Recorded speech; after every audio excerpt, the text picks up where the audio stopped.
UK में इस हफ्ते दो खबरें हुई हैं पाकिस्तानी लोगों से रिलेटेड जो पाकिस्तानी कम्युनिटी के लिए बहुत शर्मनाक होनी चाहिए थी।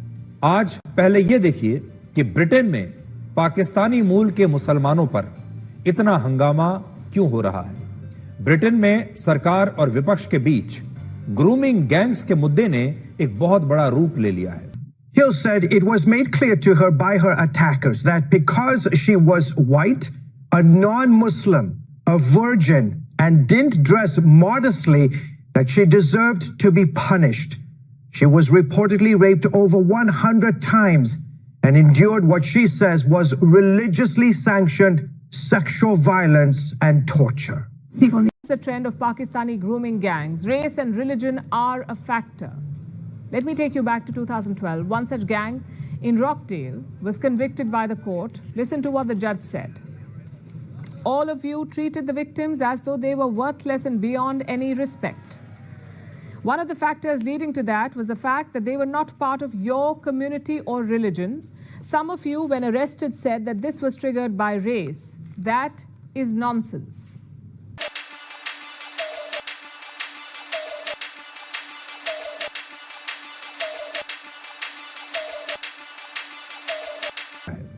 ये वो गैंग्स हैं जिसमें पाकिस्तानी मूल के लड़के ब्रिटेन की लोकल नाबालिग लड़कियों से पहले दोस्ती करते हैं, फिर उन्हें ड्रग्स की लत लगाकर उनका रेप करते हैं और फिर इन लड़कियों पर अपना धर्म, अपनी पहचान और अपना नाम बदलने के लिए दबाव डाला जाता है।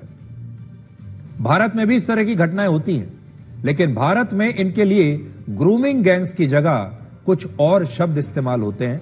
एक शब्द है जो बहुत प्रचलित है। वो शब्द क्या है, मेरे कहने की आवश्यकता नहीं है, वो शब्द आप अब तक समझ गए होंगे। मैं उस शब्द को कहना नहीं चाहता, होता तो भारत में भी है ये सब, लेकिन ब्रिटेन में इन्हें ग्रूमिंग गैंग्स का नाम दिया गया है। और ग्रूमिंग का अर्थ है किसी नाबालिग या कम उम्र की लड़की का ब्रेन वॉश करके उसे यौन शोषण करने के लिए तैयार करना। और जब ये लड़कियां ऐसे लोगों के जाल में बुरी तरह फंस जाती हैं तो फिर ये उन पर मानसिक दबाव बनाते हैं और उन्हें अपनी पहचान बदलने के लिए कहते हैं। और इस समय ब्रिटेन में इसी बात को लेकर सबसे ज्यादा विवाद हो रहा है। ये तस्वीरें आप देखिए, ये वो लोग हैं जो ब्रिटेन में पाकिस्तानी ग्रूमिंग गैंग्स के सदस्य हैं और इनकी जो संख्या है वो बढ़ती जा रही है। आप अपनी स्क्रीन पर देखते जाइए ये कौन लोग हैं। ब्रिटेन की विपक्षी पार्टियां राष्ट्रीय स्तर पर इस मामले की जांच करवाना चाहती हैं और मैं ये चाहूंगा कि जो तस्वीरें आपके सामने आ रही हैं, इन तस्वीरों को आप ध्यान से देखते चलिए और ये कहां किन किन क्षेत्रों में सक्रिय हैं ये लोग, ये ग्रूमिंग गैंग्स, वो भी यहां पर लिखा हुआ है। इस मुद्दे पर आज संसद में एक बिल भी आया है, लेकिन सरकार के विरोध के कारण यह बिल आज पास नहीं हो पाया। ब्रिटेन में इस समय लेबर पार्टी की सरकार है और वहां के प्रधानमंत्री हैं कीयर स्टार्मर, जिन पर यह आरोप लग रहे हैं कि वो आरोपियों के धर्म के कारण उनके खिलाफ सख्त कार्रवाई नहीं कर रहे। और यह आरोप दुनिया के सबसे अमीर उद्योगपति इलॉन मस्क ने भी अब खुद लगाए हैं। इलॉन मस्क का कहना है कि जब वर्ष 2008 से 2013 के बीच कीयर स्टार्मर क्राउन प्रोसिक्यूशन सर्विस के हेड थे, तब उन्होंने अदालतों में ऐसे अपराधियों को बचाया जो ग्रूमिंग गैंग्स के साथ ब्रिटेन की नाबालिग लड़कियों का रेप कर रहे थे। और अब जब वो ब्रिटेन के प्रधानमंत्री बन गए हैं, तब उनसे यह उम्मीद करना बेकार है कि वो ऐसे गैंग्स के खिलाफ कोई सख्त कार्रवाई करेंगे। ब्रिटेन के प्रधानमंत्री कीयर स्टार्मर ने इलॉन मस्क के इन आरोपों को बेबुनियाद बताया है, लेकिन इस बात को उन्होंने भी स्वीकार किया है कि ब्रिटेन में ग्रूमिंग गैंग्स की समस्या अब बहुत तेजी से बढ़ रही है। यह समस्या बहुत बड़ी है। ब्रिटेन की सरकार के मुताबिक अकेले इंग्लैंड में वर्ष 2018 से 2018-19 में नाबालिग लड़कियों के यौन शोषण की 19,000 घटनाएं दर्ज हुई एक साल में, 2018-19 में। और इनमें भी ज्यादातर घटनाओं के पीछे पाकिस्तानी मूल के लोग थे। इस पर एक कमेटी का गठन भी हुआ जिसने यह बताया कि ब्रिटेन के सिर्फ एक शहर में वर्ष 1997 से 2013 के बीच 1400 से ज्यादा लड़कियों का यौन शोषण हुआ। इनमें भी कई मामले ऐसे हैं जिनमें अपराधियों को लड़कियों का ब्रेन वॉश करके उनका रेप करने और उनकी पहचान बदलने के लिए 200 से 250 वर्षों की सजा हो चुकी है। इस मुद्दे पर जितनी भी रिसर्च और अध्ययन हुए वो यही बताते हैं कि 85 से 90% मामलों में ब्रिटेन की श्वेत नाबालिग लड़कियों का रेप करने वाले लड़के पाकिस्तानी मूल के होते हैं और एक विशेष धर्म से होते हैं। लेकिन पश्चिमी मीडिया और ब्रिटेन की सरकार इन्हें पाकिस्तानी ग्रूमिंग गैंग्स कहने की हिम्मत नहीं दिखा पा रहे और वो इन्हें एशियन ग्रूमिंग गैंग्स का नाम देते हैं। अब आप सोचिए, जब ये पाकिस्तानी मूल के लोग हैं, एक खास धर्म को मानने वाले लोग हैं, तो फिर इन्हें पाकिस्तानी ग्रूमिंग गैंग्स कहने में किसी को क्या परेशानी हो सकती है। लेकिन इनका नाम दिया गया है एशियन ग्रूमिंग गैंग्स। एशियन कि एशिया में तो 48 देश आते हैं। इसका मतलब क्या हुआ? इसका मतलब यह है कि इन 48 देशों के लोग ब्रिटेन की नाबालिग लड़कियों का रेप कर रहे हैं। एशिया में पढ़ने वाले किसी भी देश के जो लोग हैं वो इस गैंग के सदस्य हो जाएंगे। एशिया में तो भारत भी आता है। क्या भारत के लोग या भारतीय मूल के लोग वहां जाकर ये काम कर रहे हैं? सवाल है, बिल्कुल नहीं कर रहे। लेकिन वहां की सरकार और मीडिया अब भी इन्हें एशियन ग्रूमिंग गैंग्स कहकर बुला रहे हैं। कड़वा सच यह है कि ब्रिटेन के लिबरल नेता और पश्चिमी मीडिया में इन गैंग्स को पाकिस्तानी ग्रूमिंग गैंग्स कहने की हिम्मत ही नहीं है और ना ही उनमें इन अपराधियों का धर्म बताने की हिम्मत है, क्योंकि ये सब अपने आप को लिबरल बताना चाहते हैं, धर्मनिरपेक्ष दिखाना चाहते हैं, सेकुलर दिखाना चाहते हैं। और सेकुलर होने का मतलब इनके मन में बस इतना ही है कि पाकिस्तान का नाम ना लिया जाए और इन लोगों का असली धर्म किसी को ना बताया जाए। December 2020, British authorities charged 32 men in a grooming gang with 200 sexual exploitation offenses against 8 girls, some as young as 13. Arrests and prosecutions have happened around 40 different cities across the country.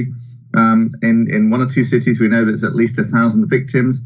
So that's many thousands of victims, and many of these victims have been raped and abused by more than one abuser as well. So the scale of the problem is massive. Most perpetrators convicted so far are reportedly Muslim. The majority of their victims are white. My story started over 20 years ago. I was targeted in my late teens. At the time, Ella Hill, not her real name, was living in Rotherham, north of London, when targeted by a Pakistani Muslim grooming gang and raped, beaten, strangled, suffocated, tortured, almost drowned to death, suffocated to death, really, really brutally harmed, covered in bruises. Hill said it was made clear to her by her attackers that because she was white, a non-Muslim, a virgin, and didn't dress modestly, that she deserved to be punished. She was reportedly raped over 100 times and endured what she says was religiously sanctioned sexual violence and torture. People need to hear it from survivors that these are racially and religiously aggravated crimes. That when I was being beaten, I was being called a white slag, a white whore, a white that over and over again, the references to my whiteness was always at the forefront of my perpetrator's mind. And that was always linked in with religion and his idea of what a good Muslim was and a bad non-Muslim was.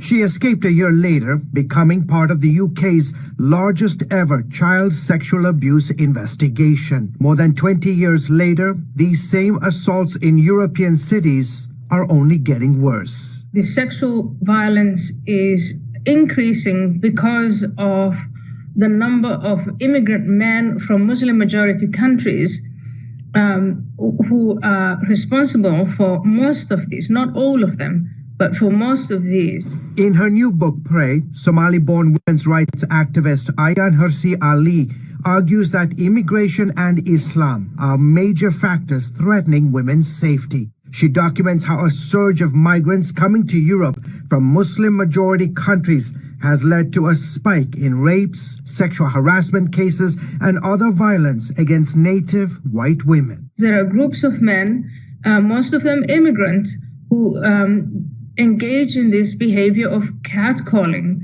calling them whores, trying to touch them, trying to grope them. Sometimes these men act in groups and they start hunting, treating the women like prey and start assaulting them. At the core, Ali says, is an Islamic view that European women are neither pure nor modest, are too free and therefore immoral, deserving severe punishment. When they come to countries where women are free and go about their business as they please, these men are shell-shocked and start to behave really badly. Tim Dieppe, with the UK's Christian Concern, says some European governments are in denial, refusing to admit the problem is partly linked to immigration and Islam. People are afraid to tackle this, afraid to talk about it because they don't want to be called racist.